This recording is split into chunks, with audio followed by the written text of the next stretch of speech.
본 방송에서 제공하는 투자 정보는 투자 판단에 대한 조언입니다. 방송에서 제공하는 주식의 가치, 가격 상승 및 하락에 대해서는 방송사에서 보장하지 않습니다. 실시간 정보 브리핑입니다. 현대차가 지난달 전 세계에서 약 33만 3천 대의 차량을 판매했다고 밝혔습니다. 내수는 늘었지만 해외 판매가 부진한 결과로 판매량은 전년 동월 대비 5.3% 줄었습니다. 현대차 관계자는 고금리로 인한 수요 둔화, 경쟁 심화에 따른 인센티브 상승 등 불확실한 경영 환경이 지속되고 있다며 현지 수요와 정책에 적합한 생산 판매 체계를 강화하고 번역별 시장 변화에 탄력적으로 대응할 계획이라고 말했습니다. 티몬 위메프 사태 이후 중국 이커머스 플랫폼 알리익스프레스의 이용자 수가 급증한 것으로 나타났습니다. 앱 리테일 분석 서비스 YG앱 리테일 굿즈에 따르면 8월 알리의 월간 활성 이용자 수는 전월 대비 7.2% 증가한 907만 1,102명을 기록했습니다. 알리는 지난 7월에도 전월 대비 1.2% 증가하며 티메프 사태 이후 상승세를 타고 2위에 안착했습니다.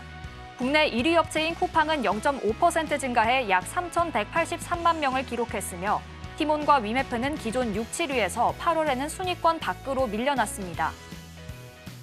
HD 한국조선해양이 업계 최초로 AI를 활용한 선박 설계 기술 개발을 앞두고 있다고 밝혔습니다. 선박 건조 과정에서 기술력과 전문성이 가장 요구되는 설계 분야에서도 AI를 적극 도입해 조선소 전 밸류체인에서 디지털화를 추진한다는 전략입니다. AI는 기존 선박에서 다양한 데이터를 수집해 새로운 제품의 설계를 제시하고 설계가 끝난 선박의 안전성과 효율성까지도 검토하게 됩니다. 티메프 사태 이후 국내 이커머스 시장에 지각 변동이 일어나고 있다는 분석이 나오고 있죠. 이런 가운데 지난 7월 온라인 쇼핑 거래액이 역대 최저 증가율을 기록한 것으로 나타났습니다. 통계청에 따르면 지난 7월 온라인 쇼핑 거래액은 19조 9,626억 원으로 지난해 같은 달 대비 5.4% 증가했습니다. 이는 현재 상품군으로 통계를 작성한 2017년 1월 이후 역대 가장 낮은 증가율인데요. 티메프 사태로 인한 온라인 소비 심리 위축이 계속해서 이어지고 있다는 점도 참고해 보시기 바라겠습니다.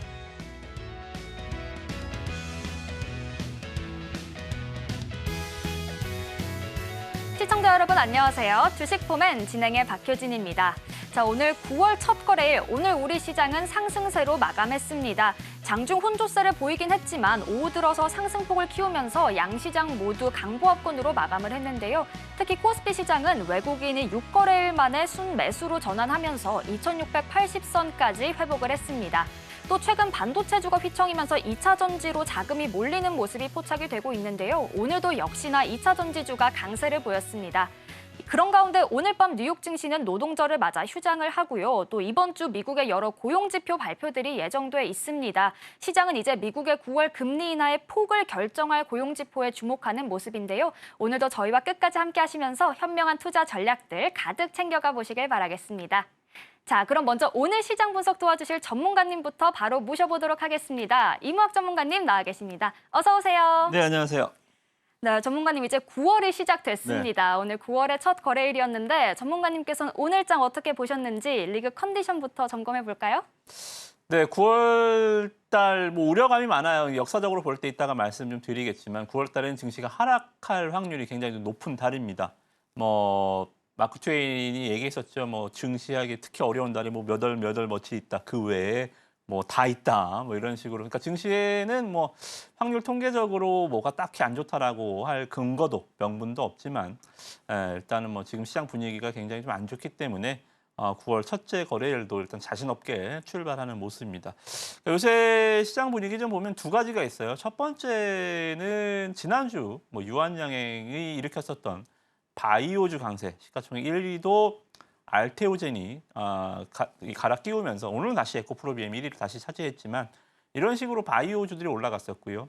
오늘은 2차 전지주들이 초강세를 보였음에도 지수는 안 가져요, 그죠? 그러니까 아픈 곳이 있으면 아픈 곳을 치료를 딱 해줘야 되는데 자꾸 엉뚱한 곳을 이렇게 계속적으로 진단을 받는 듯한 느낌. 그러니까 시장에 기존에 좀 강했었던 종목들 또는 시가총액이 큰 종목들, 그러니까 반도체 또는 기존의 실적 바탕으로 올라왔었던 전력, 설비 관련주들 또 화장품도 오늘 가다 말았죠. 이렇게 좀 뭔가 시장이 좀 뭔가 좀 비어 있는 듯한 뭐 요란하기만 하고 좀 비어 있는 듯한 느낌입니다. 그러니까 오늘 시장도 두 번째 요인은 뭐냐면 이런 거예요. 그러니까 요새 시장이 번호표를 뽑아요. 와, 어머 나야? 하면서 오늘 막 박수치고 잔치 벌였다가 한 일주일 누워버립니다. 자, 내일은 또 어디야? 막 뺑뺑이 돌려서 이유가 없어요. 뺑뺑이 돌려서 오늘은 나네 또 일정 업종도 아침에 딱 올라서 와 박수치고 또 끝. 이런 식으로 오늘 2차 전지주 상승도 뭔가 추가적인 상승을 연속할 만한 자신감은 없잖아요. 그죠? 모멘텀이 없기 때문이죠. 이런 식으로 계속 다람쥐 쳇바퀴 돌듯이 하루 오르고 일주일 누웠다가 또 다른 쪽도 하루 오르고 일주일 누웠다가 이런 식으로 쭉쭉 뻗어나가는 주도주가 없이 계속 빙빙 돌다가 끝나는 이걸 어떻게 맞추겠어요. 그죠? 이런 식으로 시장이 움직여서 여전히 국내장 하는 사람들 약간 좀 혐오스러운 장세라고 표현할 정도로 좀 어렵지 않았나 생각이 좀 들고요.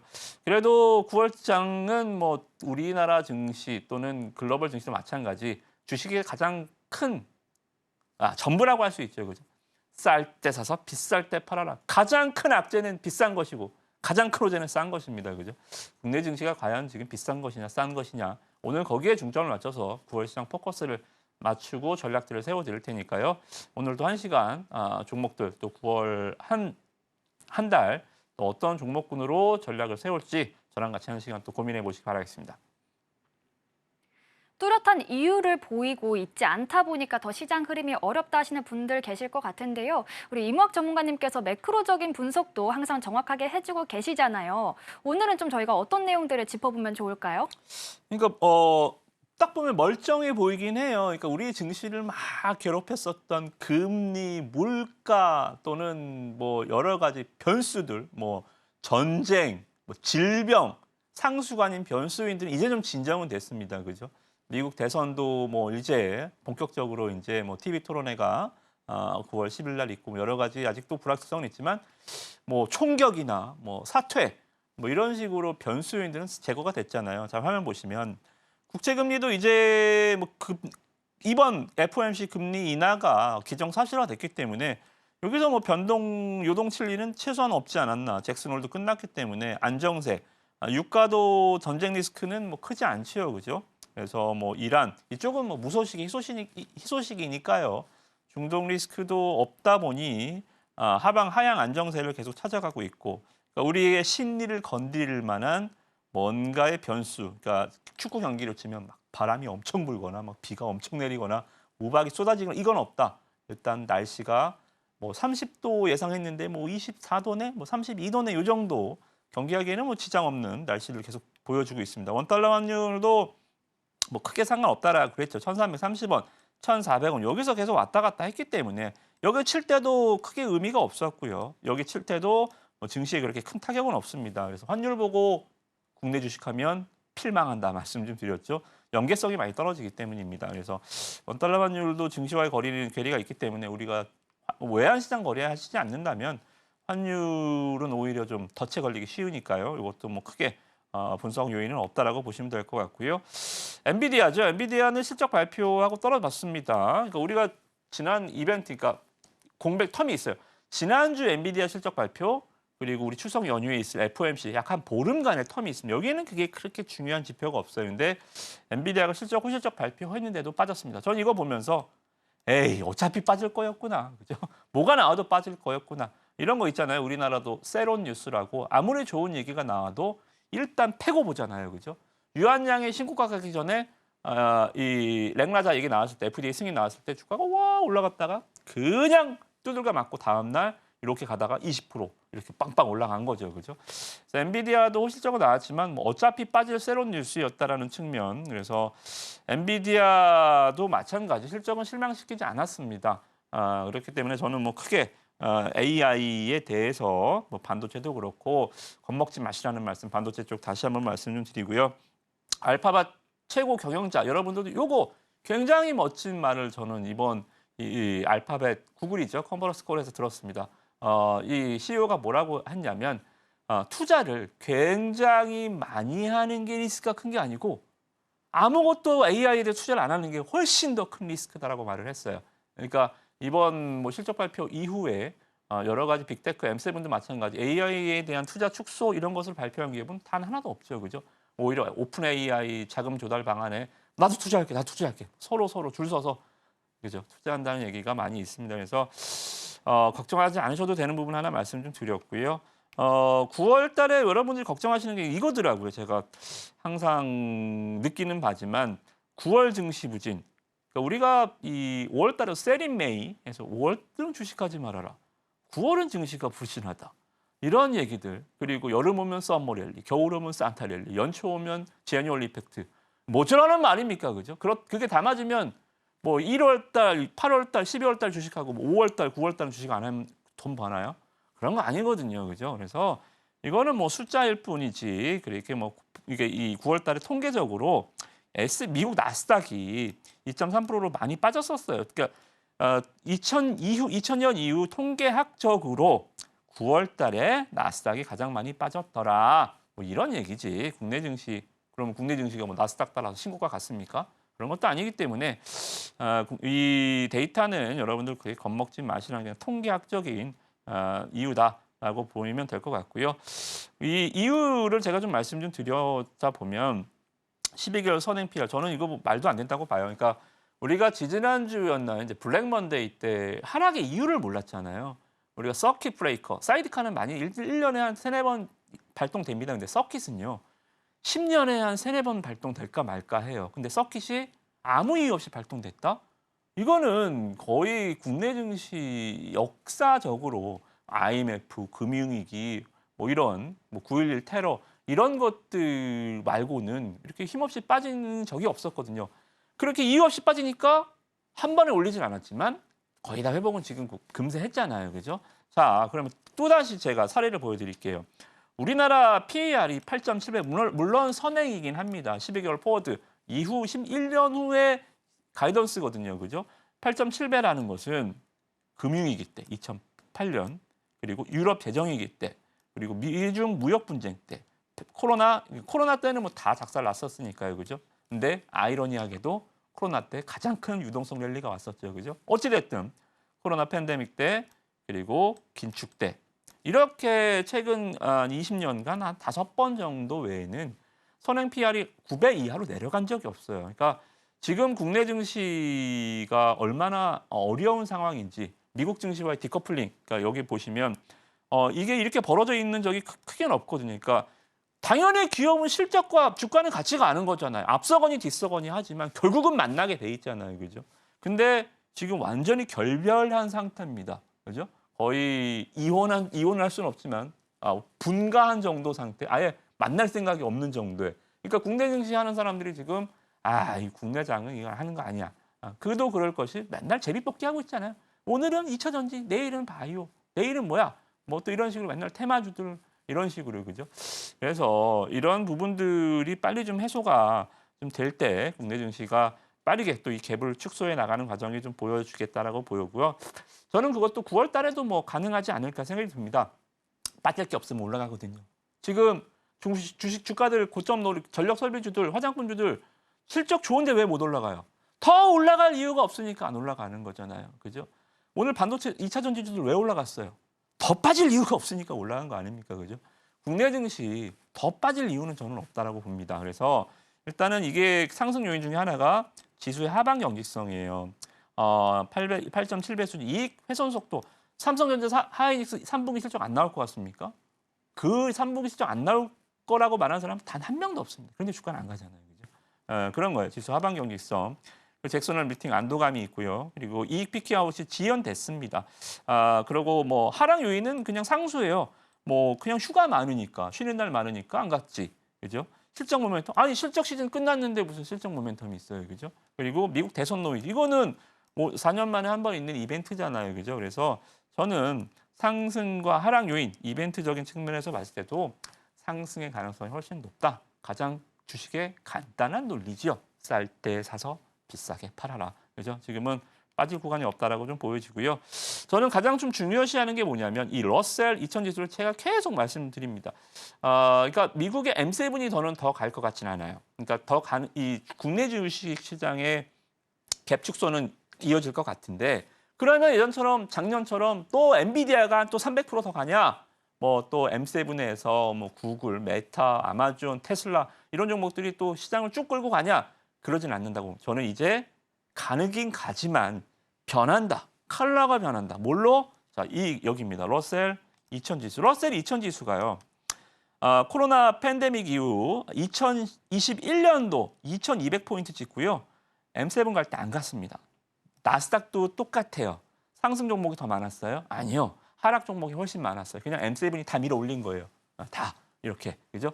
그럼에도 그러니까 러셀 2000이 안 갔죠. 그죠? 러셀 2000은 미국 시가총액 1위부터 3,000개 기업 중에 1,000개 날리고 2,000위부터 3,000 넘버까지. 그러니까 확실히 우리나라로 치면 시총 1,001위부터 모여 끝까지 이렇게 모이는 거예요. 그죠? 시총 1,000위는 저기 가서 놀아. 나머지가 러셀 2000입니다. 중소형 지수라고 보시면 되죠. 그죠? 근데 이게 지금 보니까 어디로 갔어요? 2200. 꼭 우리나라 증시를 코스닥을 러셀 2000과 비교할 수는 없습니다. 그러나 우리나라 코스닥으로 치면 코로나 팬데믹 이후 어디까지 갔었어요? 1000포인트 훨씬 더 위로 치고 올라. 물론 그때 2차 전지 랠리가 있었지만 어찌됐든 러셀 2000이 왔다. 2021년 코로나 팬데믹 주가로 와 있다. 유동성 랠리 주가로 와 있다라는 게 좀 의미가 있는 것 같아요. 그래서 우리는 상관계수가 나스닥과 코스피 상관계수가 높을까요? 다우가 높을까요? 다우는 그 어느 나라 마켓과도 상관계수가 낮아요. 걔네는 미국의 자존심. 이 30개 종목 갖다가 무슨 지수를 산출합니까? 그것도 시가총액 산술 평균 방식이 아니라 현재가. 이거는 말이 안 되는 지수잖아요. 그래서 다우보다는 우리는 나스닥보다는 우리나라 코스피는 러셀 2000 지수와 상관계수가 83%에서 85% 정도 됩니다. 거의 비슷하다라는 거죠. 그죠? 지금 그렇지 않나요? 코스피 지수 이렇게 흐름 보면 물론 지금 못 따라가고 있지만요. 그죠? 그래서 여러분들 9월 달 장세 일단 겁먹지 마시고 자, 제가 말씀 항상 드리죠. 가장 무서운 증시가 뭐예요? 잃을 게 많은 사람이 가장 겁이 많습니다. 잃을 게 많으니까요. 그죠? 미국 증시 지금 M7 종목들고 잃을 게 많잖아요. 자, 반대로 가장 겁 없는 사람은 누구죠? 잃을 거 없는 사람들. 그죠? 국내 증시 지금 잃을 게 없습니다. 그래서 여러분들 9월 장세 9월 달 장이 안 좋다. 그런 얘기 듣지 마시고 잃을 거 없는 장세 조금 더 공격적으로 의기소침 마시고 우리 또 이따가 볼 위너 11 종목들 보시면서 9월 달 수익률은 8월 달보다 좀 더 빵빵하게 채워가시기 바라겠습니다. 9월 증시가 부진하다라는 말 때문에 이제 크게 두려워할 필요는 없다라고 이야기해 주셨는데요. 그럼에도 불구하고 조금 불안하다, 9월에 수익 내는 전략이 궁금하다 하시는 분들은요. 하단을 참고하시며 우리 이무학 전문가님과 함께 시장 상황 지켜보면서 투자 전략들 챙겨가 보실 수 있으니까요. 하단 꼭 참고해 보시길 바라겠습니다. 자, 그럼 전문가님, 이번 달 주요 일정도 한번 짚어주실까요? 네, 오늘은 9월 초니까 좀 바쁩니다. 우리가 챙겨볼 게 많아서 수익 리뷰는 좀 건너뛰고요. 일정부터 좀 체크를 좀 해보겠습니다. 자, 일단은 제가 항상 주중 단위 일정을 보여드리는데요. 이번 달 일정도 여러분들 좀 러프하게 좀 짚어드리려고 그래요. 이게 겁낼 거 없다라는 거 보여드리는 거예요. 자, 보시면 FOMC 회의 전까지는 딱히 볼 게 별로 없습니다. 그죠? 베이직 공개 이건 잭슨 올 때 다 얘기 나온 건데요. 그죠? 그리고 그래서 이번 주는 금요일 정도 지금은 물가지표 안 봐도 돼요. 그러니까 우리가 항상 생산자 물가지수, 소비자 물가지수, CPI 이런 거에 굉장히 얽매였었잖아요. 물가가 안 잡히니까. 근데 물가가 2%대로 잡혀 있고 이제 연준의 피벗이 진행이 되기 때문에 그러면 연준이 피벗을 하는 당위성을 계속 설명을 해줘야 됩니다. 즉 경기가 우리는 실각한 게 아니에요. 우리가 경기가 안 좋아지는 거 봤으니 부랴부랴 금리를 인하하는 게 아니고요. 우리는 경기는 좋지만 선제적으로 금리 인하를 해서 그러니까 우리는 백신을 맞는 겁니다. 치료제를 맞는 아파서 가서 치료제를 맞는 게 아니라 아프기 전에 백신을 맞는 겁니다. 이게 굉장히 중요하게 미국 증시들이 지금 보는 거예요. 그죠? 우리가 지난번 블랙 먼데이 때 봤잖아요. 이거 백신 맞는 거야. 치료제 맞는 거야. 그랬더니 이거 치료제래! 했더니 주가가 작살났죠. 그죠? 좀 이따가 경제지표 보면서 아니야. 백신이었잖아. 하니까 주가가 빨리 회복했던 것처럼 이제는 여러분들 고용 지표나 물가 지표보다는 이 경기 지표를 조금 더 이번 달부터는 좀 보셔야겠다. 그래서 물가 지워주세요. 이런 거 이제 그죠? 이런 거 CPI 이런 거 지워주셔도 됩니다. 그 대신에 이런 고용 보고서, 실업률 이런 거에 포커스를 맞춰서 보시면 좋겠다. 자 그러면 금요일 이번 주는 월요일 오늘 미국 증시장 시장이지만 금요일만 좀 보시면 되겠죠, 그죠? 금요일 날 보시면 될 것 같고 그리고 없습니다. 쭉 가면 그러면 이제 10일 날 미국 대선 토론회 이거는 뭐 또 왔다 갔다 하겠죠, 그죠? 뭐 테마니까요. 어차피 이거는 뭐 상관없고요. 물줄기를 따라가 봅니다. 자 그러면 또 방향성을 자주 유지할 수 있는 거는 뭐 FOMC 이거 하나 있고요. 이거는 뭐 0.25냐, 0.5냐. 저는 0.5 하면 오히려 안 됩니다, 그죠? 0.5 하면 야 이거 아팠네 이럴 수가 있어요, 그죠?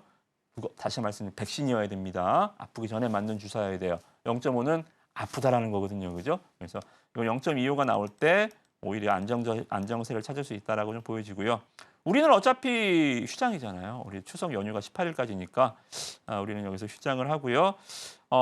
BOJ 통화정책회의에서 또 일본 총재가 또 어떤 헛소리를 안 하면 됩니다. 일본 중앙은행은 항상 헛소리도 많이 하지만 또 사과도 굉장히 빨리 합니다. 죄송합니다. 제가 잘못 생각했습니다. 그죠?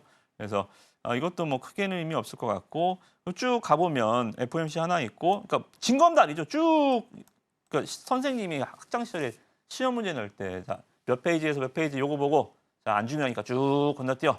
자, 다음 30페이지, 35페이지. 자, 쭉 건너뛰어. 70페이지, 75페이지 이렇게 그죠? 이번 달은 그렇게 뚝쭉 건너뛰는 것들이 있어요. 17일 쭉 건너뛰고 그리고 마이크론. 저는 이제 여기가 또 중요합니다. 이거예요. 그래서 마이크론 실적. 그러니까 엔비디아 실적 발표 때 항상 가이던스를 잡아먹었던 게 마이크론도 호실적을 발표해 주가가 빠지니까 엔비디아도 호실적 나오면 또 빠지는 거 아니야? 근데 정말 현실화됐잖아요. 그죠? 그래서 이 26일 날 또다시 마이크론 실적. 그러니까 지금 시장이 봐야 될 것은 AI 관련 반도체 빅테크 기업들의 실적과 거기에 따른 주가 반응. 그리고 CPI는 필요 없다. 물가 보지 마시고 이제 지표들, 고용 지표, 신규 실업 청구 건수, 실업률 이런 거 보시면서 가시면 이번 달에 크게 일정은 그러면 한 3번 정도 있죠, 그죠? 그래서 이번 주는 없으니까요. 제가 개괄적으로 말씀만 좀 드렸고 이제 뭐 위클리마다 변수 요인들을 체크를 해드리고요. 또 자세한 내용들, 요 일정들을 또 함께 하신 분들한테 제가 요 화면 그대로 전달을 해드리도록 하겠습니다. 네, 이렇게 FOMC 회의와 마이크론 실적까지 9월 달의 주요 일정들까지 짚어주셨는데요. 앞으로도 우리 이무학 전문가님과 함께 시장 상황 지켜보면서 대응 전략 세우고 싶다 하시는 분들은요. 하단 꼭 참고해 보시길 바라겠습니다. 그럼 이무학 전문가님과 함께 하실 수 있는 방법을요. 큰 화면으로 다시 한번 확인해 보시죠.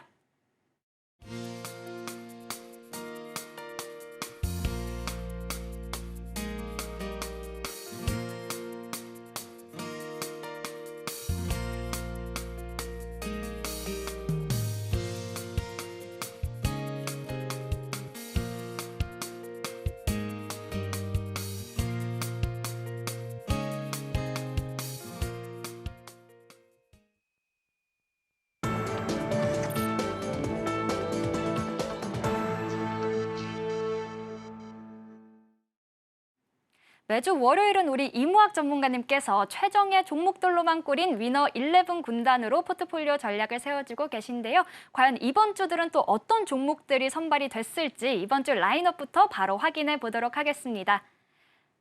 네, 이번 주 선발 라인업입니다. 익숙한 이름들도 있고 조금 새로운 이름도 있는데요. 일단 수비수에는 리가켄 바이오와 휴재를 포함해서 CS 윈드가 새롭게 이름을 또 올렸고요. 미드필더 종목들로는 카페24와 SGC 에너지가 이름을 올렸습니다. 그리고 오늘의 공격수는 세 종목이네요. 슈프리마와 지오소프트 올라가 있고요. 오늘도 히든 종목 역시나 세 종목 있습니다. 자, 벌써부터 히든 종목이 너무 궁금하긴 하지만 일단은 수비수들부터 먼저 짚어볼까요, 전문가님? 네, 일단 수비수 종목들은 지금 이제 사시면 좀 타이밍이 괜찮을 것 같아요, 그죠? 그동안 신고가 랠리를 계속 좀 이어나가면서 좀 피로감이 좀 쌓였거든요. 그러니까 경기로 계속 좀 우리가 축구를 예를 들어서 설명을 좀 드리기 때문에 경기로 치면 전 경기 풀타임 출전하면 아무래도 선수 컨디션이 안 좋아지잖아요, 그죠? 그래서 신고가 랠리를 계속 한 3달째 이어가던 종목들이기 때문에 오늘 2차 전지주들은 뭐예요? 2년 동안 바닥을 기었잖아요. 그죠? 그러니까 저 바닥에서 올라오니까 신고가 종목들이 하루 자리를 피해 주는 거죠. 아이, 너도 한숨 쉬어야죠. 그죠? 이런 것처럼 자리를 비워주되 주도주는 이렇게 한 번에 바뀔까요? 그렇지. 절대 아시잖아요. 주도주는 이렇게 한 번에 바뀌지 않습니다. 자, 어찌됐든 간에 이러한 측면에서 조금 부진한 모습을 보였더라도 선수 기용으로 치면 그렇다고 바로 선수 교체하지는 않겠다라는 감독의 전술로 생각하시면 될 것 같습니다. 자, 리가켄 바이오부터 좀 보시겠습니다. 뭐 아시다시피 알테오젠과 상반기, 우린 하반기 이제 리가캠을 보겠다라고 말씀 좀 드렸고요. 신고가를 계속 갔어요. 우리가 이제 포트폴리오에 6월 달부터 계속 좀 넣어갔죠. 이렇게 안 움직일 때부터 계속 이거 샤이 리가캠 좀 갖고 오면 빠지고 안 갖고 오면 올라가고 이런 식으로 좀 괴롭히다가 신고가를 막 툭툭툭툭 지금 5번째 라인 때 신고가를 기록해주면서 든든한 수비수 역할을 계속 해줬습니다. 그래서 나쁘지 않다라고 좀 보여지고요. 그러니까 지금 시장에서는 종목들을 좀 퍼뜨려 놔야 돼요. 아까 말씀 좀 드렸다시피 한쪽으로만 가면 일주일 동안 그냥 굶어버릴 수 있어요. 그러니까 무슨 얘기냐면 시장이 뭐 한다 그랬어요 지금? 제비뽑기. 오늘이 2차 전지, 내일은 바이오, 그다음에는 반도체, 어떤 날에는 뭐 조선주, 어떤 날에는 뭐 방산 이런 식으로 그죠? 어떤 날에는 화장품, 그리고 한 번 당첨됐으면 다시 한 일주일 쉬어야 돼요. 저 끝으로 급식 받았으면 다시 맨 뒤로 가서 줄 서야죠. 그죠? 이런 식으로. 내일 뭐가 올지는 제가 모르겠지만 이런 식으로 연속성이 없이 그냥 계속 이렇게 도는 거예요. 그죠? 받고 다시 뒤로, 맨 뒤로, 받고 다시 맨 뒤로. 이런 식으로 하기 때문에 종목 오늘은 좀 퍼뜨려 봤습니다. 하나 이렇게 해서 좀 걸려라라는 측면. 자, 그러면 우리는 어떻게 해야 돼요? 종목을 만약에 리가켄바이오를 산다. 시세 주면 한 5% 더 수익 실현. 그리고 시세 안중 종목을 다시 매수. 왜요? 이틀 연속 안 가니까요. 그죠? 그래서 당첨되면 당첨금 찾아서 다른 번호로 이런 식으로 시장은 오늘 이번 종목들은 좀 계속 빠르게 움직이시는 분이 많이 수익을 내실 겁니다. 앉아 계지 마시고 짧은 수익이라도 계속 교체하면서 가시기 바라겠고요. 자, 리가켄바이오 그런 식으로 이제 바이오 쪽에서 계속 좀 말씀을 드리는 종목이다라고 보시면 될 것 같고요. 그리고 오늘 일단은 뭐 휴젤 주가가 21선을 살짝 깼습니다만 뭐 이 종목은 시가총액도 꽤 됩니다. 3조 4천억짜리 종목이고요. 뭐 아시다시피 실적적인 측면에서 그러니까 저도 참 주식하면서 이런 주식 한 20년 하면서 이렇게 실적 얘기가 안 와닿는 적이 없었어요. 그러니까 지금 뭐 이 기업에 대해서 실적이 어떻고요, 펀더멘털이 어떻고요, 성장성 얘기 어떻고요, 이런 얘기하면 그런다고 주가가 가나요? 이래 버리죠, 그죠? 안 가요. 실적 갖다가 가는 장사가 아닙니다. 그렇다고 우리가 실적을 포기할 수는 없잖아요, 그죠? 가장 기초에 근간하는 게 실적이고요.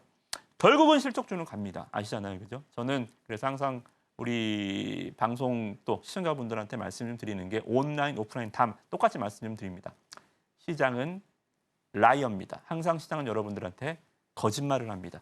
여러분들한테 거짓말을 하지 않는 게 있어요. 숫자입니다. 숫자는 거짓말하지 않아요. 실적은 거짓말하지 않습니다. 그죠? 그래서 이러한 정말 멋있는 실적이 1,000억, 이번 달 상반기면 600억, 전년 동기 대비해서 실적이 커가는 기업들 21선 살짝 이탈할 때가 오히려 이런 종목들 보세요. 이탈할 때가 항상 오히려 매수 기회입니다. 지금 요새는 눌림목도 잘 안 맞아요. 그죠? 시장이 워낙 안 좋아서 어찌됐든 뭐 차트는 크게 상관없으니까요. 휴전 한 번 더 보셔도 되겠다는 말씀 좀 드리겠고요. CS 윈드입니다. 자, 일단은 뭐 TV 토론회가 있어서 그런지 모르겠지만 요새 트럼프가 힘이 많이 빠졌죠. 그죠? 트럼프는 항상 공격을 해야 됩니다. 그러니까 물어뜯고 헐뜯고 하면서 자기의 덩치를 커나가는 대표적으로 이제 네거티브 전략의 대명사인데 깔 게 없으니까 이 정직으로는 승부할 수 없는 거예요. 모멘텀으로는 승부할 수 없는 겁니다. 그러니까 해리스한테 깔 게 별로 없으니까 계속적으로 오히려 인지도가 낮아지기 시작하는 거죠. 그죠? 그러면 이런 효과들, 그러니까 해리스 트레이드, 우리가 트럼프 피격 때는 트럼프 트레이드라고 해서 뭐 방산주들 막 이런 것들 막 붐업을 했다면 해리스 트레이드도 한번 기대해 볼 수 있지 않을까라고 좀 생각이 듭니다. 우리나라보다 미국은 토론회가 굉장히 중요해요. 대선 이 경선 레이스 그리고 후보자 확정 이런 거는 오히려 약간 관심도가 떨어지는데 TV 토론회 한번 딱 나오면 야, 이 되겠다. 얘 대통령이다. 이래 버리거든요. 그래서 TV 토론회가 이번에도 첫 또 해리스와 토론회이기 때문에 바이든도 TV 토론회 한 번 하고 그냥 하차한 거 아니에요. 그죠? 얼마나 토론회가 중요하면 그렇겠습니까? 그죠? 그래서 여기에서 풍력주들을 한번 보자. 태양광도 좋지만 이번에 풍력주들 제가 전체적으로 실적 보면서 가장 깜짝 놀랐던 게 CS 윈드입니다. 이게 어디서 실적이 나왔지? 이게 왜 이렇게 실적이 좋아졌지? 라는 거니까 풍력주들도 신재생 쪽 다 안 된다고 시장에서 낙인을 꽉 넌 안 돼. 찍어놨는데 보기 좋게 실적을 보여줬죠. 그죠? 그래서 이런 실적들 CS 윈드 좋다. 그리고 이번 토론회까지도 한번 풍력주 순환에 돌 수 있으니까요. 번호표 풍력도 한번 뽑을 수 있다는 거죠. 그죠? 그래서 CS 윈드 수비수를 보시면 좋을 것 같습니다. 지금 시장에서 조금 안정적으로 수익을 기대해 볼 수 있는 수비수 세 종목 만나봤고요. 자, 전문가님 바로 이어서 미드필더 종목들도 간략하게 이야기해 주실까요? 네, 카페24도 좀 보시면 자, 이것도 아까 휴젤과 마찬가지예요. 일단 21선을 깨졌지만 계속적으로 좀 빠질 때 매매를 하시면 크게 상관은 없겠다. 그래서 21선 빠지는 거 오늘 8%나 하락이 나왔지만 항상 하락 시에 샀으면 항상 다음 주 MVP에 선정이 많이 됐던 종목입니다. 이렇게 빠질 때 사두면 쭉, 이렇게 빠질 때 사두면 쭉, 빠질 때 사면 쭉 이런 식으로 그죠? 이번에도 빠질 때 좀 사두시면 뭐 좋은 결과 있지 않을까. 최소한 추가 급락은 없을 것이다라고 좀 봐요. 그래서 미국 카피사는 뭐 차트는 제가 봤을 때는 음봉이 4개라 21선 이탈보다도 음봉이 좀 많이 깔려서 뭐 빠른 회복은 좀 쉽지 않겠지만 그래도 미드필더에는 계속 껴주자라는 말씀을 좀 드리겠고요. SGC 에너지는 좀 약간 좀 독야청청입니다. 시장에 뭐 어쩌고 저쩌고 뭐 반도체가 떨어지든 2차 전지가 올라가든 바이오가 올라가든 뭐 테마가 뭐 올라가든 말든 그냥 마이웨이 그냥 자기 갈 길 가는 종목이에요. 예전에 이제 SGC 군장 에너지 그러니까 말 그대로 실적적인 측면에서도 굉장히 좋은 퍼포먼스 보여주고 있고요. 작년 한 해 영업이익이 1,000억이었는데 올해 1분기, 2분 상반기에만 1,200억 했습니다. 그러니까 사상 최대 실적을 반기 만에 끝냈어요. 그러니까 숙제 다 한 거죠, 그죠? 얘는 이제 샷다 내려도 지금 실적 가이던스, 그러니까 말 그대로 지금 이 수준이 설명이 되는 기업입니다. 특히나 지금 기관 투자자들 매수가 계속 이어지고 있어서 이거는 그냥 안정적으로 뭐 대박은 아니겠지만 대박으로 좀 보시면 좋을 것 같고요. 공격수로 바로 가겠습니다. 뭐 일단 슈프리마 지난주 히든 종목이었습니다. 얘도 주가가 쫙 보시면 자 여기 어떻게 됩니까? 자 주가는요 저항대가 있고요. 그리고 저항대를 돌파하면 뭐가 되죠? 저항대는 뚫기가 힘들어요. 그래서 여기를 저항대가 한번 설정이 되니까 2월 달에 했는데 5월 달에도 실패, 6월 달에도 실패, 7월 달에도 실패.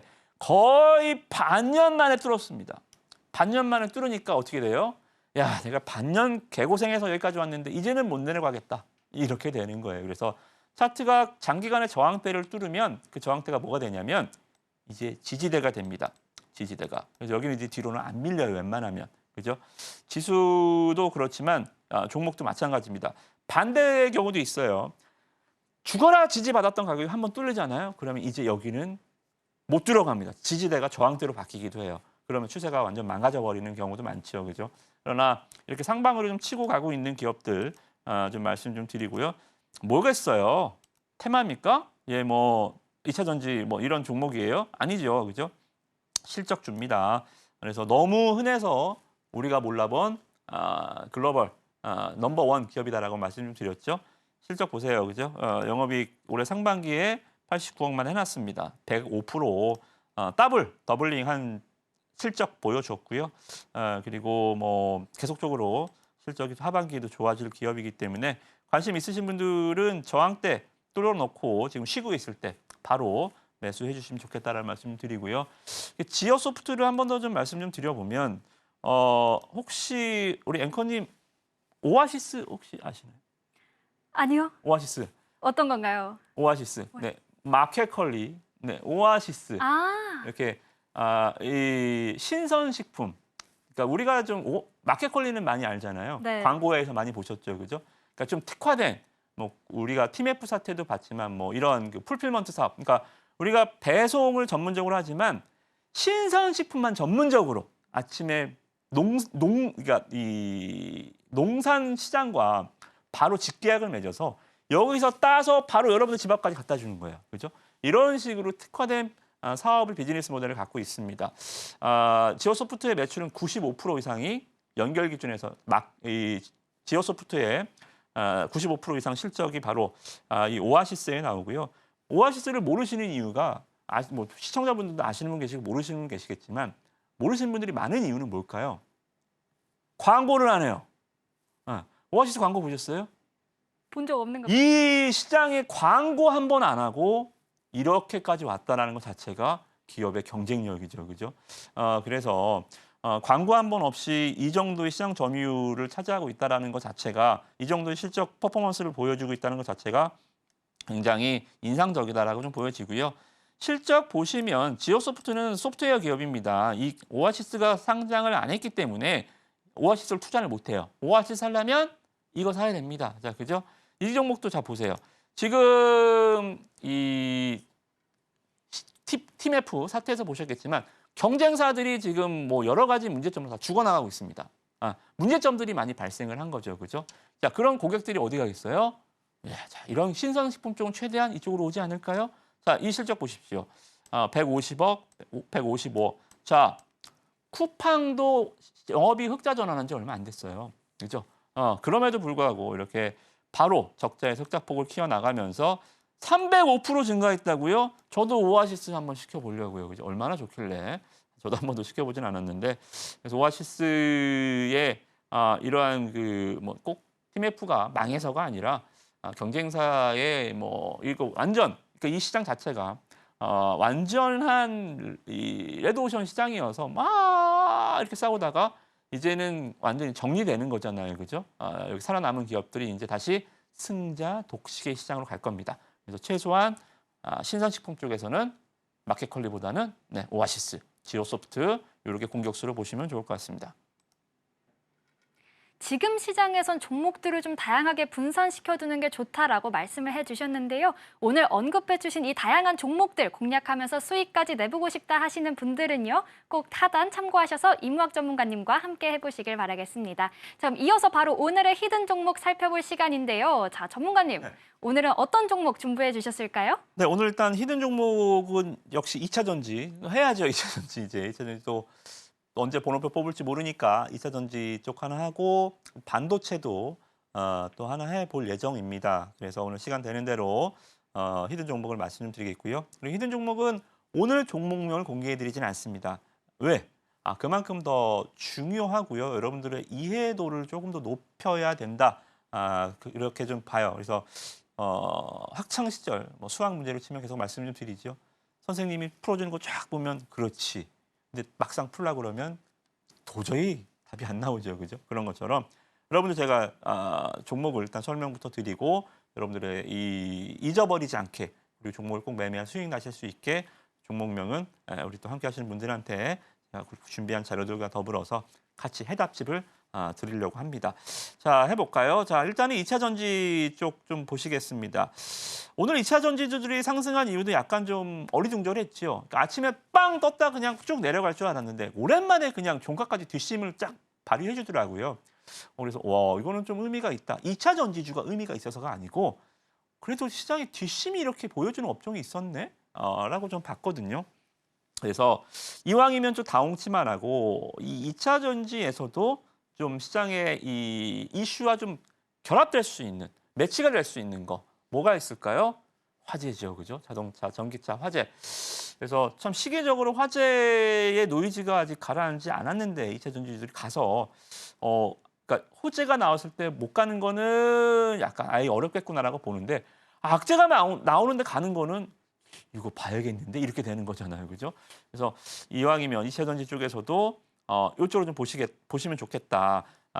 배터리 폭발과 관련해서 이 종목은 지금 배터리 폭발하면 전고체 주들이 막 움직이잖아요. 근데 전고체는요 정말 먼 이야기예요. 이게 왜냐하면 이 배터리에서 리튬 가격이 톤당 한 2만 원 하거든요. 그러니까 이 리튬 인산철 배터리에서 그러니까 이 분리막이 여기서 이제 해서 막 여기가 섞이면서 이제 화재가 발생해서 이게 안 꺼지는 거잖아요.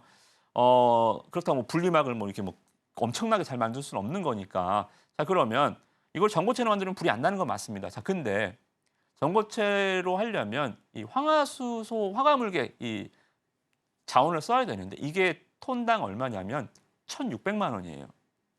자, 1kg 2만 원 하는 것과 1kg에 1,600만 원 하는 거 전고체를 써서 전기차 가격이 한 10억 한다. 사시겠어요? 그렇죠? 이거는 이 기술력의 문제가 아니라 생산 단가에 대한 차이가 워낙 커서 저는 전고체주들도 그냥 너무 깊게 들어가지 마시고 테마라는 말씀 먼저 드리고요. 실질적으로 지금 매출을 발생시키고 이거를 조금 더 지금 있는 배터리에서 불이 안 나게끔 더 만들 수 있는 현실적인 대안을 보자는 거죠. 그죠? 그래서 이 캣 업셈블리라고 합니다. 이 기업 두 가지가 있어요. 소형 CID가 있고요. 그리고 이 대형, 그러니까 우리가 여기서 매출이 여기서 한 66% 나오거든요. 그러니까 이 삼성 SDI가 대부분 배터리가 각형으로 유명하잖아요. 여러 가지 물론 앞으로도 파우치나 원통형도 개발을 하려고 하지만 이 기업은 삼성 각형의 거의 매출 비중 90% 이상 납품하는 회사입니다. 그래서 이 삼성 SDI 주가에 굉장히 민감하게 반응하기도 합니다. 자, 여기 보시면 소형 원통 전지는 이렇게 여러 가지 소형 전동 공구나 전기자동 ASS 뭐 여러분들 뭐 진공 청소기 이런 것들 여기도 불나면 안 되잖아요, 그죠? 그래서 이쪽에서도 좀 실적이 나와주고 있고요. 이제 문제는 이제 우리가 보는 점은 대형 각형 전지라는 겁니다. 그래서 전기자동차에 들어가는 요 각형에 들어가는 요 꼭지에 이렇게 여기서 들어가는 장치예요. 그러니까 여기서 외부에서 열 충격이 과해지거나 가스가 발생되거나 뭐가 이렇게 문제점이 생기면 이게 그러니까 여러분들 집에 가스 누전 장치 있잖아요. 그러니까 예를 들어서 집에 가스가 된다 그러면 요만한 밸브가 탁 꺼지거나 아니면 전원을 확 꺼버려서 가스 누수를 막는 거 있잖아요. 그죠? 집에 다 가정에 설치돼 있죠.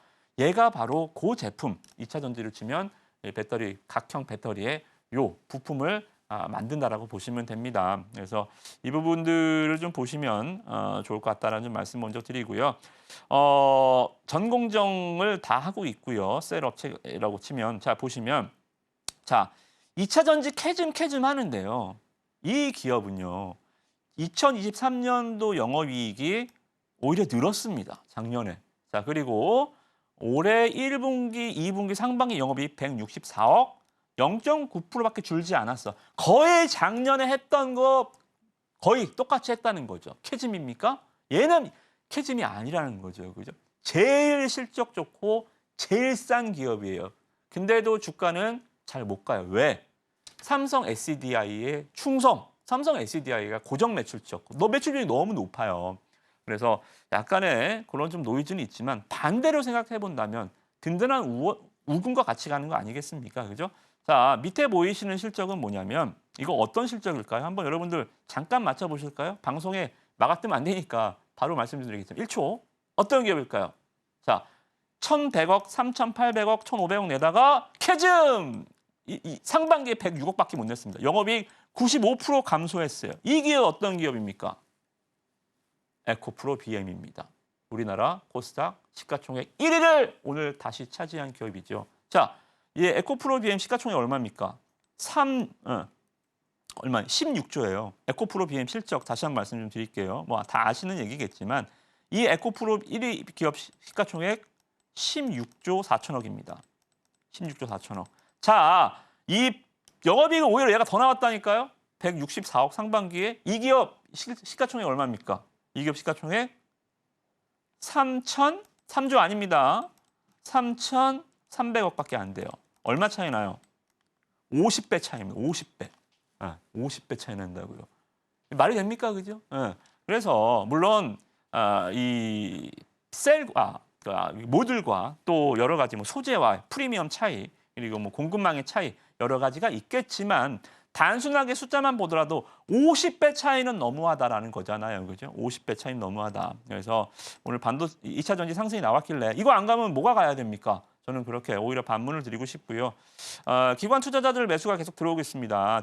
지금 자사주 매매하는 기업이 국간이거든요. 그래서 11선 잘 타고 있고요. 그리고 자사주는 금투가 많아요. 근데 자사주 중에서 금투만 사는 기업도 사시면 안 돼요. 그러니까 기업들이 자사주 살 때 증권사한테 위탁하거든요. 네가 사줘. 그러면 이 매수가 금투로 찍혀요. 그래서 금투 다다다다 사는 거 이거는 별로 메리트가 없습니다. 투신, 연기금 이런 애들 같이 들어와 줘야 돼요. 그죠? 그래서 양봉도 많고 2차 전지주들 상승이 오늘이 끝이더라도 얘는 더 갈 수 있다라고 보시면 될 것 같아요. 그래서 2차 전지주들 오늘 다는 못 먹었는데 얘 남았습니다. 아주 맛있는 음식 남아 있으니까 이걸로 여러분들 메인 음식 드시면 좋을 것 같습니다. 자, 요즘 2차 전지 관련해서 좀 눈여겨보시는 분들 많이 계실 것 같은데요. 첫 번째 히든주로 배터리 화재 방지 기술 기업 제시해 주셨습니다. 자, 그럼 이어서 두 번째 히든 종목도 공개해 주실까요, 전문가님? 자, 방산주 요새 좀 조용하죠? 전쟁 얘기가 조용하지는 않아요. 지금 그러니까 러시아의 시험대라 그러죠, 그죠? 우리가 어디까지 인내력을 테스트할 거야? 그러니까 러시아가 어느 주요 요충지까지 들어온다라고 하면 우리나라 이제 핵을 드디어 쏠 수밖에 없는데 이래버릴 수가 있어요, 그죠? 그래서 일단 뭐 중동 전쟁 이야기는 완화가 됐지만 전 세계적인 이 방산 시장 성장은 계속 좀 이어질 것 같습니다. 자, 2차 전지 변속기의 엔진을 만드는 회사입니다. 여러분들 이번에 꼭 이 종목을 보셔야 되는 이유가 그러니까 9월, 10월에 뭐가 많냐면 방산 전시회들이 굉장히 많아요. 9월, 10월에. 특히나 이 방산 전시를 어디서 하냐면 9월 3일 날 우리나라의 가장 무기의 빅 시장이 됐던 우리의 마켓이 되고 우리의 구매자가 됐던 폴란드에서 MSPO를 열립니다. 자, 9월 3일하고 6일이면 바로 이번 주지요, 그죠? 여기에 우리나라 기업들 다 갑니다. 거의 27개국이 다 참가를 해요. 폴란드가 관심이 많으니까 와, 그럼 우르르 가는 거죠. 우리 거 하면서, 그죠?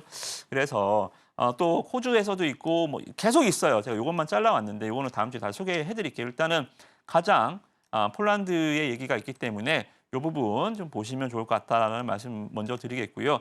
자, 이 기업도 실적 굉장히 좋습니다. 어닝 서프라이즈 90억, 100억 기록했던 기업이 올해 2분기에만 574억 기록해주면 영업이익 490% 증가세를 보여준 기업이고요.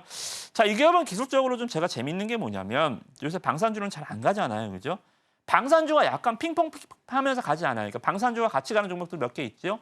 현대로템 대장주, 하나 에어로스페이스, 뭐 이런 기업들, 한국우주 이런 종목들이 따라락 가는데 얘는 약간 아웃사이더. 나는 니네 갈 때 안 가, 니네 안 가, 난 가 하면서 약간 궤를 같이 하고 결을 같이 하진 않는데 혼자서도 잘 가고 혼자서도 잘 빠집니다. 자, 근데 중요한 게 뭐냐면 2만 원 가격대 여기는 안 빼요. 그죠? 2만 원만 가면 밀어 올립니다. 2만 원만 가면. 박스권 하단이라는 거죠. 그죠? 박스권 하단. 자, 그래서 2만 원 매수, 2만 5천 원 매도 간단하잖아요. 박스권 매매는 굉장히 간단합니다. 자, 그래서 방산 전시회 이번 주 일정 잘 체크하시고 오늘 제가 제비뽑기 많이 해드렸죠. 반도체 뽑아드리고 뭐 방산주 뽑고 바이오 뽑고 이런 식으로, 그죠? 제비뽑기 3개 이상 당첨돼서 다음 주에 뵙도록 하겠습니다. 네, 이렇게 두 번째 히든 종목 살펴봤는데요. 자, 전문가님, 마지막으로 마지막 히든주도 짧게 힌트 하나만 좀 주실 수 있을까요? 네, 마지막 종목은 반도체인데요. 이 종목도 보시면 개인 투자자들이 팔면 주가는 올라가지요. 외국인 기관 투자자 그러니까 개인 투자자들이 사면 주가는 빠지고 개인 투자자들이 올해 상반기 제일 많이 산 게 뭐예요? 네이버, 카카오 이런 거 많이 샀잖아요, 그죠? 주가 어떻게 됐어요? SM, 자유IP 주가는 외국인 기관이 사야 올라갑니다. 자, 이 기업 볼게요. 외국인과 기관 투자자들 개인이 한 달째 계속 팔았습니다. 주가는 올라갔어요? 안 갔어요. 안 갔어요. 기관 투자자들 계속 사고 이거 자사주 아니거든요, 그죠? 자, 그래서 이 가격 박스권 이런 종목들은 얘네들이 기관 투자자들이 반드시 끌어올립니다. 자, 그래서 반도체 오늘 하이닉스 삼성전자가 종가 마무리를 플러스권 위로 올려놓은 거 보니까 한번 번호표 뽑을 수 있을 것 같습니다. 그래서 반도체에서 번호표는 이걸로 뽑으시면 될 것 같습니다. 마지막 힘든 종목까지 살펴봤는데요. 정확한 종목명과 구체적인 전략 궁금하다 하시는 분들은요. 하단 꼭 참고해 보시길 바라겠습니다. 자, 그럼 오늘 방송의 핵심 내용 저희가 정리해봤으니까요. 화면으로 만나보시죠. 오늘의 핵심 살펴보겠습니다. 9월의 주요 변수와 대응 전략들 짚어주셨고요. CS윈드와 카페24를 포함한 오늘의 위너11 라인업도 살펴봤습니다. 마지막으로 오늘의 3가지 히든주 살펴봤는데요. 정확한 종목명과 전략 궁금하신 분들은 이무학 전문가님과 함께 확인해 보시길 바라겠습니다. 오늘 저희가 준비한 내용은 여기까지고요. 오늘도 저희 방송 알차게 채워주신 이무학 전문가님과는 여기서 인사 나누겠습니다. 오늘 말씀 고맙습니다. 참고로 금일 본 방송에서 제공한 정보는 투자 판단을 위한 조언일 뿐 해당 주식의 가치나 수익률을 보장하진 않습니다. 또 서울경제TV는 자본시장통합법을 준수하고 있습니다. 1:1 투자 상담이나 유사 수신 행위 등 모든 불법 사항을 엄중히 금지하고 있고요. 아울러 서울경제TV와 서울경제신문은 당사의 브랜드입니다. 최근 당사를 사칭한 피해가 늘고 있으니 각별히 유의하시길 바라겠습니다. 그럼 저희는 내일 이 시간에 다시 찾아오겠습니다. 오늘도 저희 방송과 끝까지 함께해 주신 여러분 고맙습니다.